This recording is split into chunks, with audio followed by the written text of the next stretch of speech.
दोस्तों ये वाली वीडियो में हम जानेंगे कि भाई ये जो सोलर मॉड्यूल्स हैं उसमें जो नए नए टेक्नोलॉजी की बात हो रही है, जैसे कि मोनोफर, कट सेल्स और बाईफेशियल पैनल्स। आखिर इसमें नया क्या है और इनको खरीदने के वक्त क्या क्या चीज़ें देखनी चाहिए, क्या क्या चीज़ें देखनी होती है, यही सब हम इस वीडियो में जानेंगे। और साथ ही में ये भी देखेंगे कि जो ये A, B, C कैटेगरी के जो मॉड्यूल्स मार्केट में मिल रहे हैं उनका आखिर में क्या मतलब होता है, आपको क्या क्या चीज़ें देखनी चाहिए इन मॉड्यूल्स को लेते वक्त, या क्या क्या चीज़ें देखनी होती हैं। और आखिर में हम इनकी प्राइसिंग भी आपके सामने रिवील करेंगे। और ये सब जानकारी देने के लिए बेसिकली हमारे साथ एक गेस्ट भी हैं जो कि इसी इंडस्ट्री से हैं और पिछले 15 साल से काम कर रहे हैं। तो दोस्तों उनका नाम है मिस्टर AK सिंह, जो कि वाइस प्रेसिडेंट हैं नोवासिस ग्रीनर्जी कंपनी के। तो सबसे पहले मैं AK सिंह साहब का धन्यवाद देता हूं कि जिन्होंने अपने कीमती समय से टाइम निकाला और हमारे दर्शकों के साथ इस इम्पोर्टेंट टॉपिक के ऊपर और भी इंफॉर्मेशन देने के लिए राजी हुए। AK सिंह साहब, मैं आपका तहे दिल से स्वागत करता हूँ अपने इस चैनल के ऊपर। जी बहुत बहुत धन्यवाद अजीत जी। और आप बहुत अच्छा काम कर रहे हैं, उसके लिए तो पहले पहले आपको जो है ना बहुत ही धन्यवाद देता हूँ और शुभकामनाएं देता हूँ, जिससे बहुत सारे सिस्टम इंटीग्रेटर्स जो है ना फायदा उठा रहे हैं। और उसमें से ये एक कड़ी है जो कि बहुत महत्वपूर्ण कड़ी है, जिसको आपने एक आज के टॉपिक में लिया है। तो उसके लिए बहुत ही आपको धन्यवाद और आभार प्रकट करता हूँ, आपको एक अवसर देने के लिए, बताने के लिए। जी सर। दोस्तों मैं आप लोगों की जानकारी के लिए ये भी बता दूं कि सोलर एनर्जी आज की डेट में हर जगह अडॉप्ट हो रही है और गवर्नमेंट इसे प्रमोट करने के लिए अलग अलग पॉलिसीज, प्रोसीजर्स और गाइडलाइंस भी रिलीज़ कर रही है। इनफैक्ट आपको ही मालूम होगा कि solar energy is one of the best technologies available in the world. और आज की डेट में आपको ही मालूम है कि सोलर एनर्जी यानी कि सोलर फोटोवोल्टिक सिस्टम में almost 40 to 50% cost solar photovoltaic modules का भी होता है, मॉड्यूल्स का ही होता है। और इन मॉड्यूल्स में आज की डेट में कुछ लेटेस्ट टेक्नोलॉजी है। सर हम अपने क्वेश्चन स्टार्ट करें? जी बिल्कुल। सर पहली बात तो ये जो है सोलर फोटोवोल्टिक मॉड्यूल्स का, इसके बारे में ये जो नई नई टेक्नोलॉजीज आ रही है इसके बारे में कुछ बताएंगे सर? जी जी, सोलर के जो नए टेक्नोलॉजी के बारे में मैं बता रहा हूँ, पर इसके पहले थोड़ा अगर इंट्रोडक्शन हम जो है ना पीछे चले जाए कि सोलर कब ये सोलर एक्सप्लोर हुआ, सोलर फोटोवोल्टिक इफेक्ट कब एक्सप्लोर हुआ और उसके बाद हम कैसे आज के लेवल पे पहुंचे हैं, उसके बारे में एक थोड़ी जानकारी मैं दे देता हूँ। तो पहली जानकारी ये तो ये सोलर फोटोवोल्टिक इफेक्ट जो है, जो लाइट पड़ने पे जो है ना इलेक्ट्रिसिटी तैयार होती है, इसका इफेक्ट जो है ना 1839 में जो है ना मिस्टर बैक्यूरेल जो है फ्रांसिस फिजिसिस्ट थे, भौतिक विज्ञान के वैज्ञानिक थे, भौतिक के शास्त्र के। तो उन्होंने ये एक्सप्लोर किया था, इसको इफेक्ट को जो है ना उन्होंने पहली बार फील किया था। उसके बाद लगभग 100 साल से ज्यादा लगे प्रैक्टिकली इसको यूज में आने में। और ये फिर अगेन आप 1954 में बेल लेबोरेटरीज में इसको वापस इसको टेस्ट किया गया, चेक किया गया, जो कि सिलिका जो सैंड होता है, सैंड जिसको हम सिलिका बोलते हैं साइंटिफिक, प्योर सेमीकंडक्टर क्वालिटी जो होती है उसमें जो गुण होती है, वो सिलेक्ट करके उस बना के फिर सेल डेवलप किया गया, जो कि मोनो सेल हुआ करता था। और वो 1960s में फिर सैटेलाइट्स वगैरह में जो यूज होने के कारण बहुत ही पॉपुलर में आया। फिर भी उस समय वो फिजिबिलिटी जो थी, सोलर कॉस्ट बहुत ज्यादा था, जो कमर्शियली वाइबल तो नहीं थी जनरल यूज के लिए। तो उसके लिए हमें फर्दर लगभग आप समझ लें कि 25 से 30 साल वेट करना पड़ा कमर्शियली वाइबल होने के लिए। और फिर पॉलीक्रिस्टलाइन, मोनो क्रिस्टलाइन मॉड्यूल्स जो कि जर्मनी से स्टार्ट हुआ, फिर पूरे विश्व में वो एक्सेप्ट हुआ। तो ये बेसिक जो है ना हिस्ट्री है सोलर सेल की, सोलर मॉड्यूल्स की। सर इसमें एक पॉइंट मैं भी जोड़ना चाहूँगा। जहाँ तक आपने बोला कि पिछले 30 साल में इस फील्ड में बहुत ज़्यादा रेवोल्यूशन हुआ और बहुत ज़्यादा प्राइजेस में ड्रॉप भी आया है। इनफैक्ट जहाँ तक हम दोनों इस फील्ड में हैं, जितने साल से काम कर रहे हैं, हमने ये ड्रास्टिक इफेक्ट हमने अपने नज़रों के सामने देखा है। बाय द टाइम मतलब कि जब हम कॉलेज से निकले थे तब क्या रेट्स हुआ करते थे, जब हमने बिजनेस स्टार्ट किया तब क्या रेट्स होते थे, और आज की डेट में क्या रेट्स है। Right sir? जी बिल्कुल बिल्कुल। हमने खुद जब मैं कोटक ऊर्जा में था और टाटा बीपी में थे, उस समय हम लोग 300 रुपीज पर वॉट के हिसाब से बेचते थे, वो भी पॉलीक्रिस्टलाइन। और आज की डेट में अब कहाँ से आ गया, आप जान रहे हैं 16-17 रुपए का जो प्राइस है। तो ये बहुत सारे चेंजेज आए हैं, टेक्नोलॉजी में चेंजेज आया है। और एक्सेप्टेबिलिटी, उसकी इफिशिएंसी में भी चेंजेस आए, उस पर हम बात कर रहे हैं आज। तो आगे बात करते हैं इसके बारे में जी। सर अब ये जो नया जो पॉली और मोनो जो हमने ऑलरेडी मार्केट में देखा है, it's not a new technology, लेकिन आज की डेट में जो बात हो रही है मोनो पर्क, हाँ, और कट सेल्स और बाईफेशियल्स, ज़रा इसके बारे में कुछ बताएंगे सर? जी जी जी। लेबोरेटरीज में पहले जब टेस्ट हुआ कि जैसे कि हम लोग कोई भी मॉड्यूल्स बनाते हैं, सेल बनाते हैं, सेल में टाइप्स होते हैं, जैसे मोनो से हम पॉली में आए, फिर पॉली से आप मोनोपर्क में आ रहे हैं। तो ये जो टेस्टिंग हुई, इसका एक ही उद्देश्य था कि इफिशिएंसी बढ़ाना, और इफिशिएंसी बढ़ाने का मतलब है कि कॉस्ट में फिजिबिलिटी भी लाना, और जो एरिया ज्यादा लगता था उसको कितना ज्यादा हम कम कर सकते हैं, कम से कम एरिया में ज्यादा पावर ऊर्जा उत्पन्न कर सकते हैं। इसके ऊपर जो है ना एक्सपेरिमेंट हुआ, उसी कड़ी में आप बोल सकते हैं कि मोनोपर्क का एक डेवलपमेंट हुआ, जो कि ऑस्ट्रेलिया में इसका इन्वेंशन फर्स्ट टाइम 1984 में हुआ था, बट यूज में आज आ रहा है, जो पर्क इफेक्ट जो बोलते हैं। अच्छा सर, ये जो मॉड्यूल्स में हम लोग देखते हैं अक्सर की बात की जाती है कि भाई 60 सेल्स एंड 72 सेल्स, ज़रा इसको पहले क्लियर कर देंगे? जी बिल्कुल बिल्कुल। बेसिकली ये जो 60 सेल्स, 66 सेल्स, 54 सेल्स, 72 सेल्स का जो मॉड्यूल बनता है, ये बेसिकली एप्लीकेशन के हिसाब से उसको सिलेक्ट किया गया है। पहली बात तो वॉटेज कितनी होनी चाहिए, और उसके बाद जो है ना उसका एप्लीकेशन क्या होना चाहिए। तो पहले 36 सेल की अगर बात करें, तो 36 सेल्स जो है जनरली वो 12 वोल्ट की बैटरी चार्ज करने में वो काम आती थी। तो वो एप्लीकेशन जैसे हम देख रहे हैं, स्ट्रीट लाइट्स, होम लाइट्स और बाकी छोटे अप्लायंसेस जो है सोलर के, उसमें वो यूज किया हुआ करते थे। तो उसमें 36 सेल्स मॉड्यूल्स, जो कि 10 वाट से लेकर के 165 वाट तक के पॉली क्रिस्टलाइन में अभी जो प्रचलन में है, यूज में है, वो 36 सेल्स में बनते हैं। इसके बाद 60 सेल्स की कैटेगरी में जो आती है, जो कि जनरली 54, 60, 66 सेल्स है, पॉली क्रिस्टलाइन में अभी जो प्रचलन में है, आगे शायद वो मोनोपर्क में भी बनेगा। इसका एप्लीकेशन आप समझ सकते हैं कि होम लाइट्स में, क्योंकि जो वाटेज बनती है पॉली क्रिस्टलाइन में अगर पकड़ लें, उसकी वाटेज जो है 250 से आज के डेट में 300 वाट तक की मॉड्यूल्स बनते हैं, ये 66 सेल तक के मॉड्यूल्स सेल्स के मॉड्यूल में। इसके अलावा जो उसके ऊपर जो 72 सेल्स है, इसमें हाईएस्ट मैक्सिमम साइज की जो वाटेज आती है, पॉली में 335 तक अभी आ गई है, और मोनोपर्क में 395 से 400 वाट तक की पैनल्स आज मार्केट में आ गए हैं। तो ये इसका एप्लीकेशन जनरली जो बड़े साइज का मॉड्यूल्स का है, 72 सेल्स का, 335 और 390 का, ये use ground mounted roof top power plants में होता है। और आज देख ही रहे मेगावाट में सबसे ज्यादा जो 75-80% जो काम हो रहा है, और रूफटॉप और मेगावाट प्रोजेक्ट में हो रहा है। तो आज के डेट में ये 72 सेल्स के जो मॉड्यूल्स हैं, वो बहुत ही ज्यादा यूज में आ रहे हैं। अच्छा, तो अब मतलब कि मोटा मोटी पकड़ लें कि आज की डेट में मार्केट में जो 80-90% मार्केट है वो 72 सेल्स का है, और इसमें दोनों टाइप की वेराइटीज़ अवेलेबल है, that is monocrystalline as well as multicrystalline. अब सर वो जो मोनोपर्क की जो बात कर रहे हैं, उसको ज़रा हमको पूरा एक्सप्लेन करेंगे, ब्रीफ में इसमें क्या नया है? हाँ जी जी जी, उसके बारे में मैं अभी ब्रीफ में बताऊंगा। बेसिकली इसको मोनोपर्क को स्टार्ट करने के पहले पॉली क्यों प्रचलन में आया, उसका एक कारण था कि जब मोनो के जो सिंगल क्रिस्टलाइन के जो सेल हुआ करते थे, वो बहुत ही कॉस्टली होते थे, क्योंकि प्योर सिलिका से बनता था, सिंगल क्रिस्टल से बनता था। और इसको फेज आउट कॉस्ट इफेक्टिव बनाने के लिए पॉली को यूज किया गया। बट पॉली में एक लिमिटेशन है, पॉली में दो लिमिटेशन है। एक तो उसकी टेम्परेचर कोएफिशिएंट जो है ना ज्यादा होने की वजह से, जैसे आज देख रहे हैं आप स्क्रीन पे कि 0.35 to 0.36% जो है मोनोपर्क में है, और वो पॉली में 0.4 to 0.45% हुआ करता था, विच मीन्स टेम्परेचर बढ़ने से उसका आउटपुट ड्रॉप हो जाया करता था, जिसकी वजह से पॉली को आज की डेट में मोर एफिशिएंट बनाने के लिए मोनोपर्क का इन्वेंशन किया गया। तो मोनोपर्क में जो डिफरेंस क्या आया, आप देखेंगे कि जो सेल के नीचे एक कोटिंग हुआ करती थी, जो कि एल्यूमिनियम ऑक्साइड की कोटिंग होती है, एक फिल्म होती है हर सेल में, मोनो में भी होती है। तो जब सेल पेनेट्रेट होता है टॉप सरफेस से, तो वो नीचे तक जो है ना, नीचे तक के इलेक्ट्रॉन को एक्टिवेट नहीं कर पाता।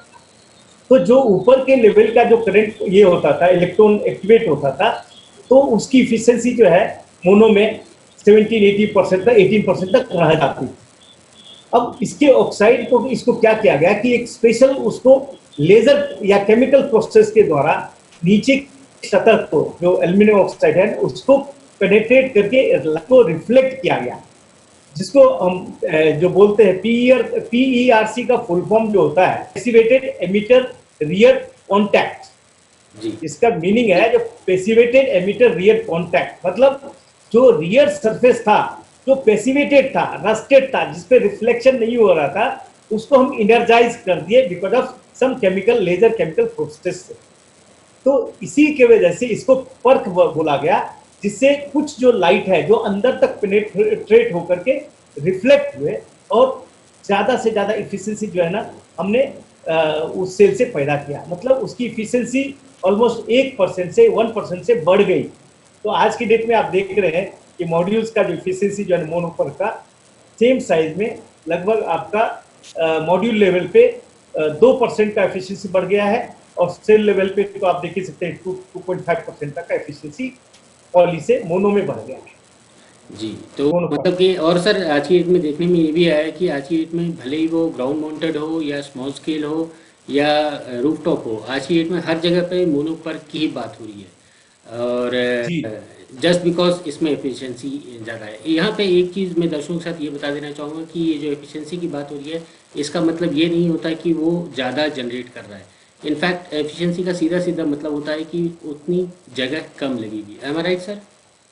बिल्कुल एकदम सही बात है। ये कंफ्यूजन जो है ना सबके मन में रहता है। बेसिकली क्या है, हम 1 किलोवाट को डिफाइन करते हैं कि पावर प्लांट की मॉड्यूल की कैपेसिटी से। फॉर एग्जांपल 335 वाट की अगर हम 3 मॉड्यूल लेते हैं पॉलीक्रिस्टलाइन के तो 1 किलोवाट पूरा होता है। उसी तरह से अगर हम 390 के मॉड्यूल्स लेंगे तो 3 मॉड्यूल नहीं, 3 मॉड्यूल से कम कैपेसिटी लगता है। मतलब अगर हम 3 मॉड्यूल ले लें तो लगभग 1.2, 1.18, 1.15 किलोवाट का पावर हमको मोनोपर्क में मिल जाता है सेम स्पेस में। मतलब ये है कि पॉलीक्रिस्टलाइन और मोनोपर्क में 1 किलोवाट पावर जनरेट करने में मोनोपर्क में 17 to 18% का जगह कम लगता है, एरिया कम लगता है। ये फायदा मोनोपर्क में। सर जहाँ तक एक और बात है कि अपार्ट फ्रॉम जगह, आपका अगर जगह कम रहेगा और आपका जो मॉड्यूल 2 ही या 3 ही लगेंगे तो आपका जो स्पेयर्स होते हैं या जो बैलेंस ऑफ सिस्टम्स होते हैं वो भी कम लगेंगे, आपका लेबर कॉस्ट भी कम लगेगा। तो इससे ऑल टुगेदर आपका मतलब कि कॉस्ट भी कम होगा। एम आई राइट सर? जी बिल्कुल। इसमें एक ऐसा चीज है कि जितना मॉड्यूल्स पॉपुलर होगा और उसकी क्वांटिटी बढ़ेगी प्रोडक्शन की तो कॉस्ट तो मॉड्यूल लेवल पे कम होगी, बट फिर भी मोनोपर पॉलीक्रिस्टलाइन से मोनोपर का कॉस्ट थोड़ा ज्यादा है। लेकिन अगर स्पेस कम ये ले रहे हैं सोलर की वजह से, सोलर के एरिया कम लगने की वजह से, तो इसका 2 मतलब है। एक मतलब तो है कि आपका बैलेंस ऑफ द सिस्टम, जैसे कि स्ट्रक्चर हो गया, केबल्स हो गए, डीसी केबल्स हो गए, ये जो क्वांटिटी है वो कम लगती है आपको प्रोजेक्ट में।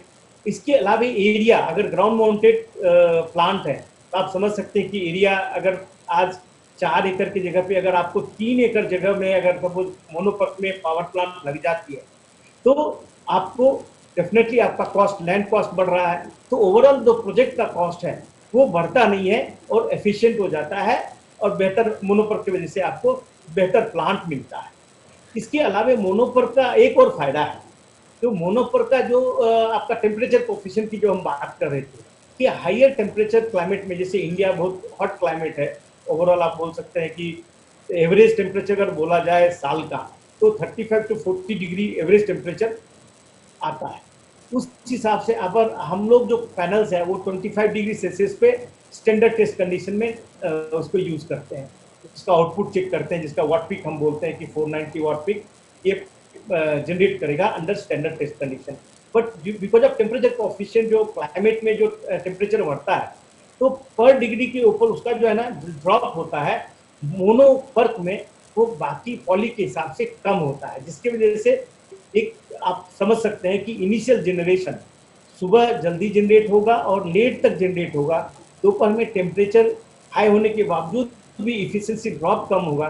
इसलिए पर्क मॉड्यूल का आज चॉइस, लोगों का जो सिलेक्शन उसके ऊपर ज़्यादा फोकस हो रहा है।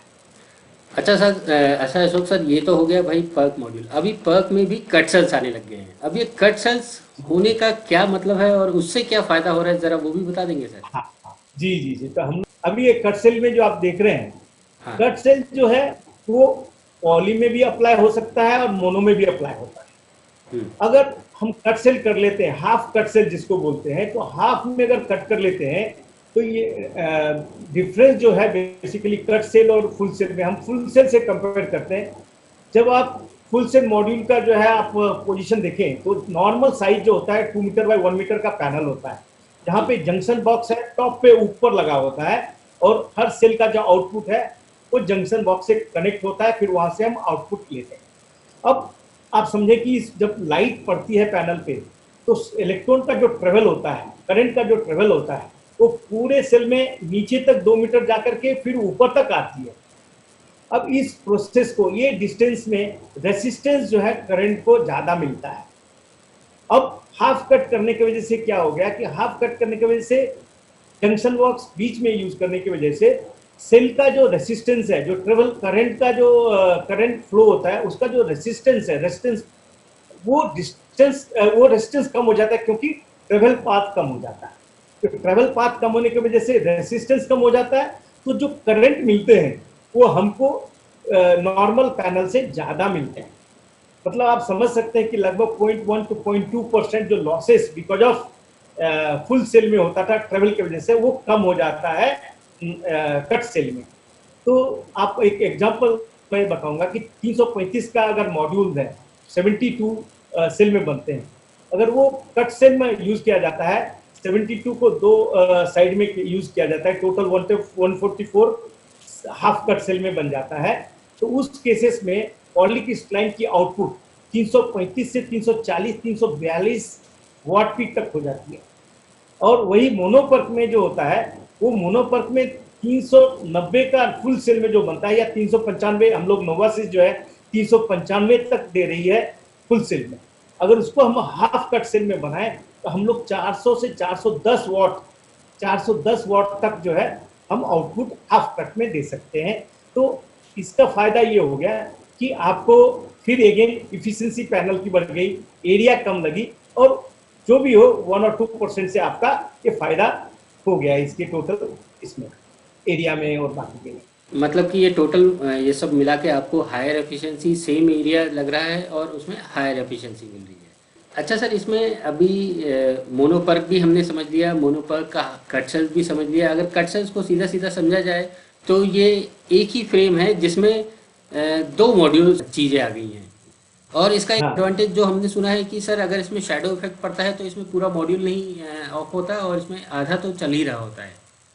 जी जी, इसमें एक चीज और फायदा है कि हाफ कट सेल में दो और एडवांटेज है जो मैं आपको बताना चाहूंगा। एक तो सबसे बड़ी बात है कि जब फुल सेल यूज होती है तो लाइफ उसकी जो है ना, आप समझ सकते हैं कहीं पे अगर छोटा मोटा माइक्रो क्रैक्स डेवलप होने का चांसेस, बिकॉज वो सेल बहुत ही पतला होता है, तो ओवर द पीरियड जो है ना, उसका जो बस बार कनेक्ट होते हैं, उसको जो हीट लगता है या ये, तो वो ब्रिटल होने के कारण क्रैक होने का चांसेस फुल सेल में ज्यादा होता है। उसको हाफ कट सेल में यूज करने के कारण क्या होता है, उसकी जो लाइफ है बढ़ जाती है।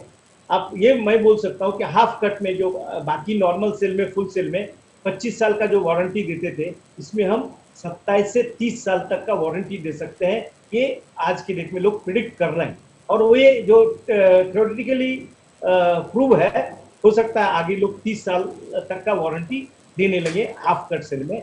और इसके बाद आपने जो बताया कि हाफ कट सेल में जो शेडो का इफेक्ट होता है वो भी कम हो जाता है। मतलब क्या है, आप ऊपर के पोर्शन से आप 72 सेल्स का आउटपुट ले रहे हैं, और नीचे के पोर्शन से आप 72 सेल का आप आउटपुट ले रहे हैं, और बीच से आप आउटपुट, ये अगर बाई चांस उसमें भी आप समझे कि 6 कॉलम, 3 कॉलम होते हैं, टॉप साइड में 3 कॉलम, नीचे भी टॉप 3 कॉलम। तो नीचे साइड के अगर कॉर्नर में भी अगर कुछ अगर आपका एक शेडो इफेक्ट आ रहा है तो आपको एटलीस्ट 3/4 से ज्यादा आउटपुट मिलेगा। शेडो का इफेक्ट नॉर्मल पैनल से हाफ हो जाएगा हाफ कट सेल में। सीधा एक सिंपल थंब रूल है कि जी सर। नॉर्मल पैनल्स के हिसाब से इसमें जो है ना, शेडो का इफेक्ट जो है ना 25% कम हो जाएंगे। तो ये बेनिफिट हाफ कट सेल का है, जो कि आगे लोगों को जैसा जैसा एक्सपीरियंस अच्छा उसका अनुभव होगा, एक्सेप्टेबिलिटी उसकी बढ़ती जाएगी। यहाँ पे एक पॉइंट क्लियर कर देना चाहूँगा, जैसा सर ने बताया कि भाई शेडो इफेक्ट कम हो जाता है, वो तो तय बात है, वो टेक्नोलॉजी की बात है, बट आप ये समझ के आप अपना ज़बरदस्ती ये मॉड्यूल ऐसी जगह पे मत लगाइए कि जहाँ पे बाय डिफ़ॉल्ट शेडो आता है।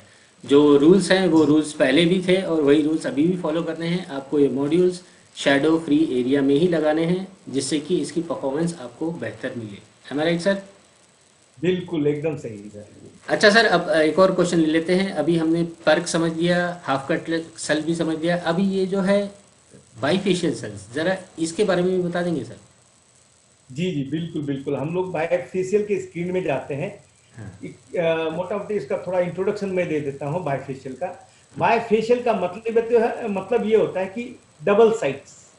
अभी तक हम लोग जो देखे थे कि वो जनरेशन लाइट ऊपर से पड़ती है और उसके बाद पावर जनरेट होता है और उसको हम यूज करते हैं, और नीचे शेडो उसका आता है और उसका कोई इफेक्ट ज्यादा नहीं रहता।